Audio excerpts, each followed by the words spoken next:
Marwadi university మంచి భవిష్యత్తు కోసం తెలుగు విద్యార్థులు ఇష్టపడే university. Call 9059052378 9059052379. Welcome to I dream.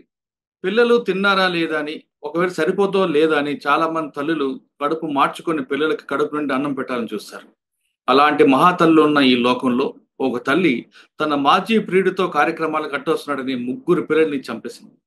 పాము కూడా సిగ్గుపట్టి ఈ సంఘటన సంగారెడ్డి జిల్లా అమీన్పూర్లో జరిగింది.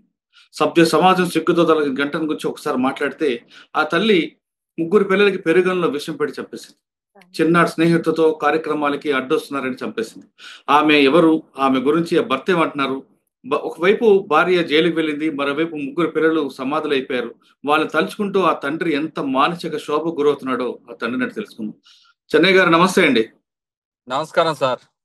సార్, మీకు జరిగిన అన్యాయం పగవాడికి కూడా రాకూడదు, పరావాడికి కానీ పగవాడికి ఎవరికి రాకూడదు. ఎవరికి రాకూడదు సార్. కట్టుకున్న భార్య ఈ విధంగా మోసం చేస్తుందని ఏ భర్త కూడా అసలు ఆలోచన రాదు. అది ముగ్గురు పిల్లలు చక్కగా ఉన్న పిల్లల్ని చంపిందండి. ఆ తల్లికి అసలు మనసులోకి వచ్చిందో కూడా మా ఫొటోస్ చూస్తుంటే అర్థం కావట్లేదండి. ఇంత దారుణంగా మా తల్లులు ప్రవర్తి, ఎందుకంటే చిన్నపిల్లలు తల్లులు అంటే మన అందరికీ అన్నం పెట్టి పెంచిన మహాతల్లులు, ఇటువంటి వాళ్ళు కూడా ఉంటారా అనేది కూడా ఆశ్చర్యపడుతుంది.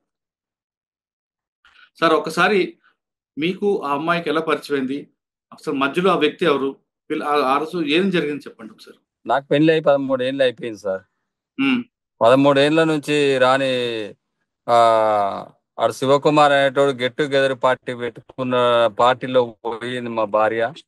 10th క్లాస్ బ్యాచ్ అంట, నాకు తెలియదు సార్. ఆ 10th క్లాస్ బ్యాచ్ అని పోయి గెట్ టుగెదర్కి పోయి వచ్చిన తర్వాత మా భార్య పిల్లలను కొడుతుండేది సార్. బాగా కొడుతుంటే ఒక్కోసారి 2 సార్లు మందు ఇచ్చాను. తర్వాత పిల్లలకి ఇంత చేస్తుందని నేను అనుకోలేదు సార్, కళలో కూడా. ఎందుకంటే పిల్లలు ఎందుకు కొట్టడం? ఏ స్కూల్కి వెళ్తుందని అనుకున్నా సార్. ప్రైమరీ స్కూల్లో టీచర్ గా పనిచేసేది.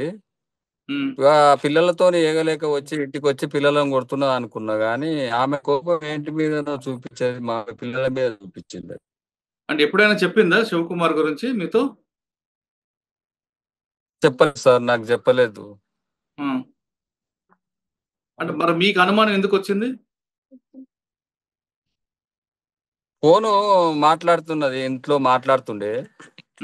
నాకు అనుమానం వచ్చింది. ఫోన్ మాట్లాడితే ఎవరు అంటే మా డి మేడం అని చెప్తుండేది సార్ నాకు. ఆ స్కూల్ టీచరు పేరెంట్స్ వాళ్ళు మాట్లాడతారు కదా, వాళ్ళే అని అనుకున్నా నేను. ఇది ఇంట్లో మోసం చేస్తుందని నేను అనుకోలేదు సార్, కలలో కూడా అనుకోలేదు నేను. ఆయన ఎప్పుడైనా శివకుమార్ మీ ఇంటికి వచ్చాడా? నాకు తెలుసు సార్, వచ్చింది, నేను చూడండి ఎట్లా చెప్పాలి సార్. ఆ రోజు ఏం జరిగిందండి పిల్లలు? సార్ నేను చూడలేదు, డైలీ వర్క్ పనికి వచ్చాను సార్. నైట్ 9 గంటలకు నా పెద్ద బాబు నాతో మాట్లాడాడు సార్. అమ్మాయి మాట్లాడింది, తిన్నవా నాన్న అంటే తిన్న డాడీ అని మా పెద్ద అబ్బాయి చెప్పాడు. మా మమ్మీ కూడా తినలే అమ్మ, నీరసంగా ఉంది నాకు డాడీ అన్నది. అంటే అమ్మ మరి హాస్పిటల్కి వెళ్ళొద్దా రజిత, నీవు హాస్పిటల్ కన్నా చూపియవా అని నేను అడిగాను మా భార్య. అంటే నాకు ఒక కాలన ఇయ్యొచ్చు కదా నువ్వు అంటే, ఏం కాదు లే, పెరుగు తాగుతుంది మంచిగా అవుతుంది లే, ఏం కాదు అప్పుడప్పుడు ఇట్లే చేస్తుంది కదా అని అన్నది. సరే రేపు చందనార్ వెళ్ళి హాస్పిటల్ చూపి విష్ణువర్ధన్ దగ్గర అని చెప్పి మా భార్యతో చెప్పాను. నేను బయటికి వెళ్ళాను. అంటే ఓ ట్యాంకర్ చందనార్ ట్యాంకర్ ఆర్డర్ ఉన్నది, ఆ ట్యాంకర్ ఆర్డర్ వేయడానికి చందనగర్ వెళ్ళాను. చందనగర్ వెళ్ళినా ఆ ట్యాంకర్ కాల్ చేసి వచ్చిన తర్వాత మా భార్య 11:22 నిమిషాలు అయింది సార్ నేను ఇంటికి వచ్చే వరకు. ఆ 11:22 నిమిషాలకు డోర్ కొట్టే మా భార్య డోర్ తీసేది. నేను ఇంట్లోకి వెళ్ళాను, పండుకున్నాం సార్, నిద్రలోకి వెళ్ళాను నేను కూడా. మా భార్య పండుకుంటున్నా అన్నది, సరేలే నువ్వు పండుకో నేను పండుకుంటా అని పండుకున్నాం సార్. ఆ తర్వాత 2:30 ప్రాంతానికి, ఒక 2:30 ప్రాంతంలో మా భార్య గొంతుబాయ అని అటు ఇటు కాలు కొట్టుకుంది సార్. కాళ్ళు జరపడము, చేతులు అక్కడ వేయడం ఇక్కడ వేయడం చేసే వరకు నాకు భయమైంది సార్. భయమయ్యి అమ్మాయిని తీసుకెళ్దామని పక్కింటిలోనూ వాళ్ళని ఇక్కడ పిలిచాను సార్. పక్కన వాళ్ళని ఇప్పుడు గేట్లు కొట్టి వాళ్ళని పిలిచే వరకు వాళ్ళు జర కొద్దిగా లేట్ అయింది సార్ లేచే వరకు. ఆ టైం 2:30 అయి ఉంటుంది సార్. ఆ టైం వరకు వాళ్ళకు చూస్తే మా అమ్మాయి ఇట్లా చేస్తుందని ఆ అబ్బాయి ఇంట్లోకి వెళ్ళి బయటికి వెళ్తే మా అబ్బాయిని లేపనీకి పోయాను సార్. మా అబ్బాయి లేపనీకి పోతే మా పెద్ద అబ్బాయి లేస్తలేడని పోయి లేపితే మా పెద్ద అబ్బాయి చనిపోయి ఉన్నాడు సార్. అయ్యో. చనిపోయి ఉన్నాడు. ఆ చిన్న అబ్బాయిని పట్టుకొని చూస్తాను సార్. చిన్న అబ్బాయి ఆ, కూడా చనిపోయే ఉన్నాడు సార్. నా అయ్యో. దగ్గర మా ఇద్దరి మధ్యలో వండుకున్న మధుప్రియ కూడా చనిపోయే ఉన్నది సార్. ఏమి ఉమ్, తోయక దిక్కు తెలియక పక్కింటిలో నాళ్ళ నీళ్ళ నరిసి తీసుకొని ఆ అమ్మాయిని ఈమె సాగు బతుకులో ఉన్నదని ఈ అమ్మాయిని బ్రతికియండి అని చెప్పాను సార్. ఉమ్, వాళ్ళు ఏదో ప్రైజం తీసుకుర్రు, ఏం తీసుకున్నారు నాకు తెలియదు కదా సార్. వీళ్ళు అవును. ముగ్గురు చనిపోయారంటే ఈమె కూడా చనిపోతే ఇక్కడ నా మీకు నేరం వస్తుందా అని నేను ఈమెను బ్రతికియండి కాలు మొక్కి తేలు మొక్కి అంటే వాళ్ళ పక్కన వాళ్ళు వచ్చి కాలు వేసుకుపోయారు సార్. ఉమ్, హాస్పిటల్కి వెళ్ళాము, ప్రైవేట్ హాస్పిటల్కి వెళ్ళాము. ఆ ప్రైవేట్ హాస్పిటల్లో చేసినాం. ట్రీట్మెంట్ జరిగిన 15 నిమిషాల్లో ఆమె రోలోకి వచ్చి మాట్లాడింది సార్ నాకు. ఉమ్, ఆ 15 నిమిషాల్లో మాట్లాడితే ఏం తిన్నావు రజిత అని పెరుగన్నమే తిన్నా, పిల్లలు ఎట్లుండ్రు అని అడుగుతుంది సార్ నా భార్య. ఉమ్, పిల్లలు పిల్లలు ఏంటో సార్, పిల్లలు అప్పటికే ఎప్పుడు చనిపోయారు. ఉమ్. ఇంక నేనేం చెప్పలే, మా పండుకున్నారని చెప్పాను సార్ నా భార్యకు కూడా. అయ్యో.